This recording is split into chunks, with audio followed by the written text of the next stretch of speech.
Haleluya, puji Tuhan, selamat pagi dan salam sejahtera di dalam kasih Tuhan kita Yesus Kristus. Pagi yang baik ini kita patut bersyukur kepada Tuhan karena kita masih diperkenankan Tuhan boleh ada sebagaimana kita ada sampai saat ini. Dan pagi yang baik ini mari kita menyediakan hati dan diri kita untuk kita bersama-sama mendengarkan firman Tuhan. Mari kita berdoa. Bapa di dalam surga, Bapa di dalam nama Tuhan kami Yesus Kristus, kami bersyukur untuk segala anugerah-Mu yang kami nikmati sampai saat ini. Pagi yang baik ini kami mau mendengarkan firman-Mu, mendasari seluruh aktivitas kehidupan kami di sepanjang hari ini. Kami mengucap syukur, kami sambut firman Tuhan dalam nama Tuhan kami Yesus Kristus kami berdoa. Haleluya. Amin. Puji Tuhan. Pagi hari ini tema firman Tuhan yang ingin saya sampaikan yaitu solusi dalam menghadapi persoalan.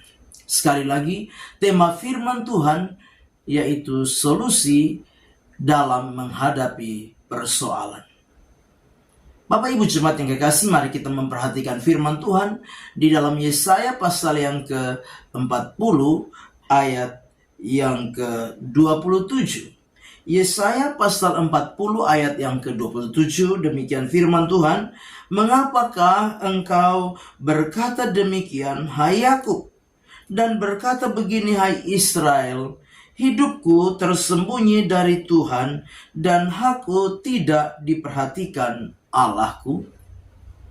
Bapak Ibu jemaat yang kekasih di dalam Tuhan kita Yesus Kristus, sebagaimana umat Tuhan, orang-orang Israel, dalam menghadapi persoalan, pergumulan, kita memperhatikan bahwa ada keluhan yang diungkapkan, ada keluhan yang disampaikan seolah-olah Tuhan tidak memperhatikan mereka. Kita menyadari bahwa di dalam menghadapi kehidupan kita di hari-hari perjalanan hidup ini, ketika masalah, ketika persoalan, ketika pergumulan menghampiri kita, kadangkala kita seperti umat Tuhan yang yang mengeluh kepada Tuhan. Lewat ungkapan-ungkapan yang kita sampaikan seolah-olah Tuhan tidak memperhatikan kehidupan kita. Nah, Bapak Ibu jemaat yang kekasih di dalam Tuhan kita Yesus Kristus, pagi hari ini lewat bagian firman Tuhan kita mau belajar bersama-sama bagaimana solusi yang harus menjadi perenungan kita ketika kita menghadapi persoalan di dalam hidup ini. Solusi yang pertama yang Tuhan sampaikan kepada umat Tuhan yaitu supaya umat Tuhan menyadari bahwa Allah adalah pencipta segala sesuatu. Ayat yang ke-26 dengan jelas di sana dikatakan, "Arahkanlah matamu ke langit dan lihatlah siapa yang menciptakan semua bintang itu dan menyuruh segenap tentara mereka keluar sambil memanggil nama mereka sekalian. Satu pun tiada yang tak hadir, oleh sebab Ia Maha Kuasa dan Maha Kuat." Jadi Tuhan itu mengingatkan umatnya untuk apa? Untuk menyadari bahwa Tuhan itu adalah pencipta segala sesuatu. Lihatlah ke langit, dikatakan oleh firman Tuhan. Arahkanlah matamu. Tujuannya supaya apa? Umat Tuhan itu mengingat, menyadari bahwa Tuhan itu adalah Allah pencipta segala sesuatu, menjadikan segala sesuatu dari yang tidak ada menjadi ada, dari yang tidak mungkin menjadi mungkin. Apalah artinya persoalan, apalah artinya masalah yang kita hadapi di dalam hidup ini. Bagi Tuhan masalah kita adalah sesuatu yang kecil, sesuatu yang mudah saja. Tuhan bereskan di dalam hidup kita. Dan bagi Tuhan tidak ada yang mustahil. Yang kedua, solusi dari setiap persoalan yang kita hadapi di dalam hidup ini. Yang kedua yaitu kita harus menyadari bahwa Allah memperhatikan setiap kehidupan kita ketika kita menghadapi persoalan ini. Di dalam ayat yang ke-28 dan ayat 29. Ayat 28 dan 29 dengan jelas. Tidakkah kau tahu dan tidakkah kau dengar, Tuhan ialah Allah kekal yang menciptakan bumi dari ujung ke ujung. Ia tidak menjadi lelah dan tidak menjadi lesu. Tidak terduga pengertiannya. Dia memberi kekuatan kepada yang lelah dan menambah semangat kepada yang tiada berdaya.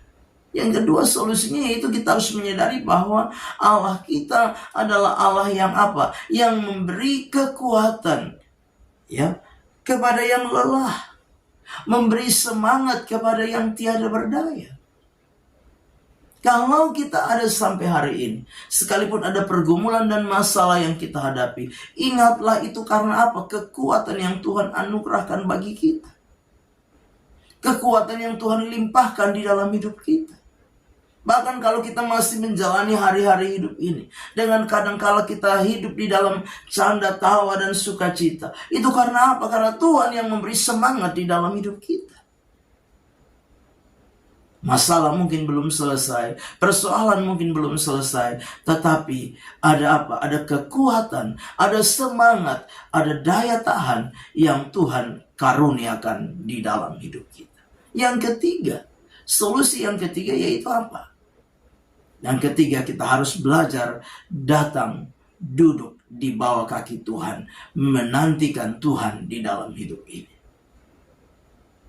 Di dalam ayat yang ke-31 dengan jelas, tetapi orang-orang yang menanti-nantikan Tuhan mendapat kekuatan baru. Mereka seumpama raja wali yang naik terbang dengan kekuatan sayapnya. Mereka berlari dan tidak menjadi lesu. Mereka berjalan dan tidak menjadi lelah. Solusinya itu apa? Datang kepada Tuhan, menantikan Tuhan, menunggu Tuhan. Bapak Ibu jemaat yang kekasih, kadangkala menghadapi masalah, persoalan, pergumulan di dalam hidup ini, kita apa? Kita malah menghindar dari Tuhan. Kita malah menjauh dari Tuhan karena kita berpikir seolah-olah Tuhan tidak lagi memperhatikan kita. Tuhan tidak lagi peduli dengan kita. Masalah kita tidak selesai-selesai. Sehingga apa? Kita semakin terus menjauh dari Tuhan. Tapi firman Tuhan mengingatkan kita. Untuk apa? Menantikan Tuhan. Datang kepada Tuhan. Menunggu-nunggu Tuhan. Karena firman Allah dengan jelas berkata, orang yang menanti-nantikan Tuhan mendapat kekuatan baru. Mereka seumpama raja wali yang naik terbang dengan kekuatan sayapnya.